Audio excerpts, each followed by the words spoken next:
ஓம் முருகா போற்றி. ஓம் சரவணபவ. உன் வாழ்வில் இதுவரை நினைத்த ஒன்று நடந்து விடாதா என்று ஏங்கி தவித்து கொண்டிருந்தாய். அதற்கான காலகட்டத்தை நீ நெருங்க இருக்கின்றாய். என் வாழ்வில் நடக்காத என்று நினைத்திருந்த விஷயம் இப்போது நடக்கப் போகிறது. உன் வாழ்வில் இந்த நிமிடம் நாம் நேசித்த ஒன்று நடக்கப் போகிறது என்ற ஆனந்தத்தில் நீ துள்ளி குதிக்கப் போகின்றாய். உன்னை ஏமாற்றவில்லை. இதுதான் சத்தியம், இதுதான் உண்மை. நான் உன்னை ஏமாற்றுவேன் என்று ஒரு நொடி கூட நினைக்காதே. உனக்கு அது எவ்வளவு முக்கியம் என்று தெரிந்தும் உனக்கு நான் எப்படி தராமல் இருப்பேன்? உன்னுடைய வாழ்க்கை என்னுடைய பொறுப்பு. உன்னை கெடுக்க பலர் இருந்தாலும் அதே இடத்தில் உனக்கான ஒருவனை நான் நிறுத்துவேன்.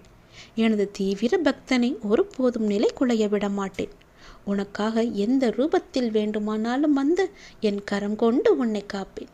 கவலைப்படாமல் இரு. உன் வாழ்வில் நடக்காது என்று நினைத்த நிமிடம் இப்போது வந்துவிட்டது. அதை சந்தோஷமாகவே அனுபவிக்கப் போகின்றாய். வாழ்வில் அமைதி தேவைதான். ஆனால் நிசப்தம் என்பது ஆபத்தான ஒன்று. உன் மனதில் நிசப்தம் உள்ளது. அதனால்தான் உன்னால் எதிலுமே யோசிக்க முடியவில்லை. உணர்வற்ற நிலையில் இருந்து கொண்டிருக்கின்றாய்.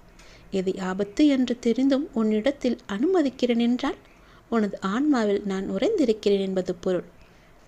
என்ன நடந்தாலும் அதன் ஆளுமையான பிடி என்னிடத்தில் உள்ளது. ஆபத்து என்று தெரிந்தும் உன்னை நான் எப்படி தனியாக விடுவேன்? சில விஷயங்களில் மௌனமாக உள்ளேன். அதை உணர்ந்து புரிந்து கொள்ள வேண்டும் என்பதற்காகத்தான். உன்னை ஆழம் நிறைந்து தண்ணீரில் இறக்குகிறேன் என்றால் நீ ஆபத்தில் இருப்பாய் என்று யோசிக்கலாமா?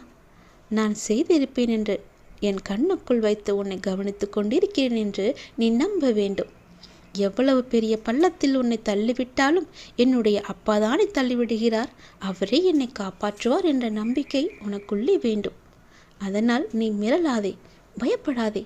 இந்த கடினமும் ஆபத்தும் நிறைந்த நிசப்தம் உன் மனதில் ஒரு எதிர்மறையை நீக்கத்தான், மனதை ஒருநிலைப்படுத்தத்தான். உன் குறிக்கோள் அடைய முதலில் உன் மனதை தயார்படுத்தினால் போதும். மூளையின் செயலை உன் மனம் பார்த்து கொள்ளும். இவை அனைத்தும் நாம் என்ற பயணத்தில் நீடிக்க, உன்னை பாதையில் திருப்பி அனுப்புவதற்கு இல்லை. புரிந்து கொள். நீ எல்லா செல்வ வளங்களையும் பெற்று சீரும் சிறப்புமாக வாழ நான் சொல்வது எல்லாமே உனக்கு நடக்கலாம். எங்கே நடக்கப் போகிறது? எனக்கு நடக்கவே நடக்காது, எனக்கு கிடைக்காது, நான் விரும்பிய வாழ்க்கை எனக்கு சுத்தமாக வராது என்ற பயத்திலேயே, மன போராட்டத்திலேயே நீ வாழ்ந்து கொண்டிருந்தாய் அல்லவா? அது இப்போது மாறிவிட்டது. நீ நினைத்த ஒன்று, நீ ஆசைப்பட்ட ஒன்று, நீ தேடிய ஒன்று உன்னிடத்தில் வரப்போகிறது. இந்த நிமிடமே அது நடந்துவிடும். கவலைப்படாதே. நடக்காதது என்றது நடக்கப் போகிறது.